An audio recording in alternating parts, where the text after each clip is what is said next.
Praise the Lord. இயேசுவின் ரத்தம் ஜெயம். தினமும் இயேசு நிகழ்ச்சிக்கு உங்களை கர்த்தராகிய இயேசு கிறிஸ்துவின் நாமத்தில் வரவேற்கிறேன். செய்தியின் தலைப்பு: பூட்டிய வீட்டுக்குள்ளும் வந்து கர்த்தர் உங்களை மீட்டுக் கொள்வார், ஆசீர்வதிப்பார். ஆதார வசனம் ஏசாயா 35 2-3 வசனங்கள். அவர்கள் கர்த்தருடைய மகிமையும் நமது தேவனுடைய மகத்துவத்தையும் காண்பார்கள். தளர்ந்த கைகளை திடப்படுத்தி தள்ளாடுகிற முழங்கால்களை பலப்படுத்துங்கள். மகிமையானவரின் மக்களே, நம்முடைய பலவீனங்கள், தடுமாற்றம் இவைகளை பார்த்து கர்த்தர் நமக்கு நல்வாக்குகளை கொடுப்பதில்லை. அவருடைய அனாதி தீர்மானத்தின்படி தாயின் கருவிலே நம் கருவை கண்டவர், இன்னவாக இவள் மாறப்போகிறான், இவர்களை கொண்டு இன்னதை செய்ய போகிறேன் என்பது தம்முடைய மனதில் திட்டம் தீட்டினவர். கலாத்தியர் 1:15, எரேமியா 1:5 வாசியுங்கள். அந்த காலங்கள் நிறைவேறுகிற போது அவரவர்களின் அழைப்புக்கும் தெரிந்து கொள்வதற்கு தக்கவாறு ஏற்ற வேளையில் வாக்கு கொடுக்கிறார். அவர் வாயிலிருந்து பிறந்த வாக்குகள் உங்களுக்கு கிடைக்கக்கூடிய ரேமா வார்த்தைகள், அது பைபிள் இருக்கிறது என்று சொன்னார். எல்லாரும் தான் வாசிக்கிறார்கள் என்றாலும் அது உங்களுக்கு ரேமா வார்த்தையால் வந்திருந்தால் அது தேவ வாயிலிருந்து புறப்பட்ட வார்த்தை. அது உங்களுக்குள்ளே வந்து கிரியை செய்யாமல் அவரிடத்தில் வெறுமனே திரும்பாது. கொடுத்த வாக்கை நிறைவேற்றுவதில் கருத்தாயிருக்கிறார், உண்மையுள்ளவராயிருக்கிறார். அது அவருடைய வேலை, அது அவருடைய பண்பு, அது அவருடைய குணாதிசயம். அதன் மேலேயே கண்ணோக்கமாயிருப்பார். கொடுத்த வாக்குகளை முழுமையாக நிறைவேறுவதற்கு நம்முடைய பங்கும் அதில் இருக்கிறது. இவற்றையெல்லாம் ஆவியானவர் கடந்த காலங்களிலிருந்து நம்மோடு பேசிக்கொண்டே வருகிறார். அது என்ன பங்கு, எப்படி செய்ய வேண்டும் என்று. தேவனுடைய வார்த்தைகள் எல்லாம் ஜீவனுடையது, உயிரோட்டமுடையது. அதாவது நம்மை அந்த ரிசல்ட்டுக்கு நேராக, நிறைவேறுதலுக்கு நேராக நடத்துகிறது. நாம் பெற்ற நாளிலிருந்து நமக்குள்ளே கிரியை செய்து கொண்டு இருக்கிறது. இது நமக்கு பல சமயங்கள் தெரிவதே இல்லை, புரிவதே இல்லை. நமக்குள்ளே கிரியை செய்கிறதை நாம் ஏன் நம்மளால் பார்க்க முடியவில்லை என்றால், நாம் அந்த ரிசல்ட்டையே, ஆசீர்வாதத்தையே எதிர்பார்த்து கொண்டிருப்பதால், அவர் நமக்கு என்ன செய்ய போகிறார் என்பதையே யோசித்து கொண்டிருப்பதால், நமக்குள்ளே என்ன மாற்றம் நடக்க வேண்டும் என்பதை நாம் விட்டு விடுகிறோம். இந்த உள்ளான மாற்றம் அவசியம் என்பதை நாம் உணர முடியாமல் போய்விடுகிறது. உருவாக்கம் இல்லாமல் உயர்வு இல்லை. மறுபடியும் சொல்கிறேன், உங்களது உள்ளான மாற்றம் இல்லாமல் உயர்வு இல்லை. நிலத்தை பண்படுத்தாமல் விவசாய விதைகளை விதைப்பது இல்லை. களைகளை எடுக்காமல் இருந்தால் பயிர் வளர விளைய வாய்ப்பே இல்லை. நிலத்தை பண்படுத்துதலும் அவசியம். களைகளை அவ்வப்போது நீக்குவது மிகவும் அவசியமாகிருக்கிறது. நல்ல விளைச்சலுக்கு, எதிர்பார்க்கும் அறுவடைக்கு. இதேதான் நமக்கும். நீங்கள் மனதில் யோசித்துக் கொள்ளுங்கள். வாக்கு ஒன்று சொல்கிறது, ஆண்டவருடைய வாக்கு. நடைமுறையில் காரியங்கள் நடப்பது வேறாக இருக்கிறது. கிட்டத்தட்ட எல்லா தேவ பிள்ளைகளின் வாழ்விலும் இப்படித்தான் நடக்கிறது. ஆனால் நமக்கு, எனக்கு மட்டும்தான் இப்படி நடக்கிறது என்று நொந்து கொள்கிறோம். நாம் சற்று குறைவுபட்டு இருக்கையில் உறவினர்களோ நண்பர்களோ நம்மை அவர்களுடைய வீட்டு விசேஷத்திற்கு, பொதுவான சந்திப்புக்கோ அழைக்க மாட்டார்கள். நாம் அவர்களுக்கு எத்தனையோ சமயங்கள், பல முறைகளில் கனப்படுத்தி இருப்போம். உதாரணமாக விருந்து கொடுத்திருப்போம், இக்கட்டான சூழ்நிலையில் உதவி செய்திருப்போம், கருத்தாய் அவர்களோடு கொஞ்சம் காலம் இருந்திருப்போம், ஆறுதலாக இருந்திருப்போம், உதவியாக இருந்திருப்போம்.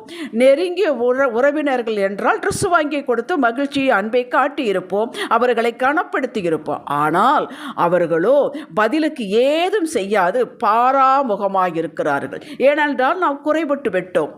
காரணம் என்ன? காரணம், நாம் தளர்ந்து விட்டோம். சொல்லும்படியான ஸ்டேட்டஸ் இல்லை என்று நாம் நினைக்கிறோம். அது அல்ல காரணம். கர்த்தர் நமக்கு செய்ய அவர்களுக்கு அனுமதி தரவில்லை. அதுதான் காரணம். நீ ஒன்று என் பிள்ளைக்கு செய்ய வேண்டாம், நீ ஒன்று கைமாறு செய்ய வேண்டிய அவசியம் இல்லை, உன்னால் என் பிள்ளை உயர வேண்டிய அவசியம் இல்லை என்று தடுத்து நிறுத்திவிட்டார். இதே அவர்களுக்கு நல்ல ஆவியில் நல்ல குணம் இருந்திருந்தால் அனுமதி கொடுத்திருப்பார். தடுத்து நிறுத்திவிட்டார். இதுதான் காரணம். எனக்கு பலவீனமாக இருக்கிறது, ஒன்றும் புரியவில்லை, விசுவாசம் தளருகிறது, இது என் பலவீனம், என்ன செய்ய புரியவில்லை என்கிற போது கர்த்தரோ உங்களை தனிமையில் வைக்கிறார். நான் செய்ததுக்கு அவருக்கு திரும்பி செய்யவில்லை, என்னாலையும் முடியவில்லை, என்னுமே புரியவில்லை, கண்ணக்கட்டி காட்டில் விட்டுள்ளது போய் இருக்கிறது என்று சொல்லும் பொழுது அப்பொழுது உங்களை தனிமையில் தான் வைக்கிறார். யாருடைய உதவியும் ஒத்தாசையும் சகாயம் இல்லாமல் நிறுத்தி உங்களை உயர்த்த வேண்டும் என்பது அவருடைய தீர்மானம். அவருடைய தீர்மானம்தான் நிறைவேறும். யோசேப்பை எடுத்துக்கொள்ளுங்க. தனிப்பட்ட பிள்ளை, 17 வயசு பிள்ளை மாட்டிக்கொண்டான். அவனை ஆண்டவர் எப்படி பண்ணினார்? தனியாகத்தானே விற்கப்பட்டான் அல்லவா, அடிமையாக விற்கப்பட்டான் அல்லவா. அந்த வீட்டில் வேலை செய்து கொண்டிருந்தா செய்யாத தவறுக்கு ஜெயிலில் போட்டார்கள் அல்லவா? அவன் நினைச்சிருப்பானே, என்னடா நம்முடைய ஆண்டவர் எப்பேற்பட்ட, நம்ம அப்பாட்ட எத்தனை சாட்சியை கேட்டிருக்கிறோம், இப்படி நடக்கிறது என்று. ஆண்டவர் விட்டு உருவாக்கி கொண்டிருந்தார். அதுதான் உருவாக்கும், அதுதான் நம்முடைய நிலைமையும். எல்லாமே தலைகளாக நடக்கும்போது ஆண்டவர் உருவாக்கி கொண்டிருக்கிறார் என்பதாகும். தனித்து வைத்து நம்மளை பலப்படுத்துகிறார் என்பதாகும். நாம் கைகளை பலப்படுத்திக் கொள்ள வேண்டும், திடப்படுத்திக் கொள்ள வேண்டும், கர்த்தருக்குள் திடப்படுத்திக் கொள்ள வேண்டும். ஆதியாகமம் 40ஆம் அதிகாரம் 14வது வசனத்தில் யோசேப்பு அவனுடைய பானபாத்திரக்காரனுக்கு சொப்பனம் கண்டான், சொப்பனத்துக்கு விளக்கம் கொடுத்தான். அப்பொழுது அது அப்படியே நடக்கப் போகிறது என்பது அவனுக்கு தெரியும். அப்பொழுது யோசேப்பை கேட்கிறான், நீ வாழ்வடைந்திருக்கும் போது என்னை நினைத்து என் மேல் தயவு வைத்து என் காரியத்தை பார்வோனுக்கு அறிவித்து இந்த இடத்திலிருந்து என்னை விடுதலையாக்க வேண்டும் என்று ஒரு ரிக்வெஸ்ட் வைக்கிறான். ஏனென்றால் அவன் சொன்னான், அதுக்கு விளக்கம் கொடுத்தான், அப்படி நடக்கப் போகிறது என்று. அவன் மறந்து விட்டான். மறந்து விட்டான். கர்த்தர் மறக்கடித்து விட்டார். அவனை செய்ய அனுமதிக்கவில்லை. அவனுக்கு அந்த நேரத்தை சொல்ல அவருக்கு அனுமதி கொடுக்கவில்லை. அப்பொழுது கொடுத்திருந்தால் இவனை விடுதலை செய்திருப்பார்கள், வேறொரு இடத்துக்கு வேலைக்கு போயிருந்திருப்பான், அவ்வளவுதான். ஆனால் அப்போ யோசேப்பு எப்படி புலம்பி இருப்பான், நம்ம இவனுக்கு உதவி செய்தவல்லவா, இப்படி மறந்து விட்டானே என்று. ஜெயிலுக்குள்ளே இருக்கிறான், அவன் வெளியிலும் போக முடியாது, யாரோடும் சொல்லவும் முடியாது. ஏற்ற வேளையில் பார்வோனுக்கு சொப்பனத்தை கொடுத்து, மறுபடியும் இந்த பானபாத்திரக்காரனுக்கு ஞாபகத்தை கொடுத்து வரவழைத்து உயர்த்தவில்லையா? உயர்வான உயர்வு, எகிப்திற்கே அதிகாரி. கேட்டீர்களா? அப்படி உங்களை உயர்த்துவார். எல்லாம் அடைபட்டு விட்டது என்று நினைக்காதீர்கள். உங்களை தனிமையில் வைத்திருப்பார் என்றால், தனித்துத்தான் இருக்கிறீர்கள் என்றால் அதை ஸ்லாக்கியமாக இடுங்கள். யாரையும் உதவி செய்ய அவர் அனுமதிக்கவில்லை. உங்களை தனியாக வைத்து அவரே செய்ய போகிறார். அல்லேலூயா. யோசேப்பின் எதிர்பார்ப்பும் கர்த்தருடைய தீர்மானத்தையும் கம்பேர் பண்ணி பாருங்கள். அவன் எப்படி எதிர்பார்த்தான்? எதிர்பார்த்தபடி நடந்திருந்தால் சொற்ப ஆசீர்வாதம். அதை தடுத்து விட்டார். ஒன்று தடுபடி ஆகிறது, அது நடக்கமாகிறது, வருவது போல் இருக்கிறது, வாய் கெட்ட மாட்டேங்கிறது என்றால் அதை விட பல கோடி மடங்கு உங்களுக்கு கிடைக்கப் போகிறது என்பது பொருளாகும். அப்படித்தான் உங்கள் வாழ்விலும் தளர்ந்திருக்கிறேன், பொருளாதாரத்தை தளர்ந்திருக்கிறேன், வெகுவாய் பாதிக்கப்பட்டிருக்கிறேன். இந்த நேரம் பார்த்து என் உறவுகள் வசதியாக இருக்கிறார்கள், என்னிடம் ஒரு காலத்தில் உதவி பெற்று இப்போது எனக்கு உதவலாமே, கேட்கலாமே, உதவலாமே, ஆனால் கேட்டாலும் பதில் இல்லை என்று தளர்ந்து விட்டீர்களா? எந்தெந்த காரியத்திற்கு இப்படி நீங்கள் தளர்ந்து உங்கள் மனம் மனிதர்களையே நோக்கி கொண்டிருக்கிறதோ, இன்று இப்பொழுது உங்கள் பார்வையை திருப்புங்கள்.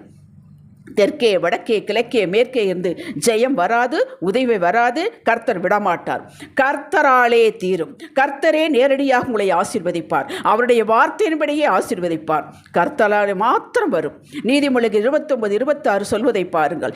ஆளுகை செய்கிறவருடைய முக தரிசனத்தை தேடுவர்கள் அநேகர், ஆனாலும் அவனுடைய நியாயம் கர்த்தராலே தீரும். கேட்டீர்களா?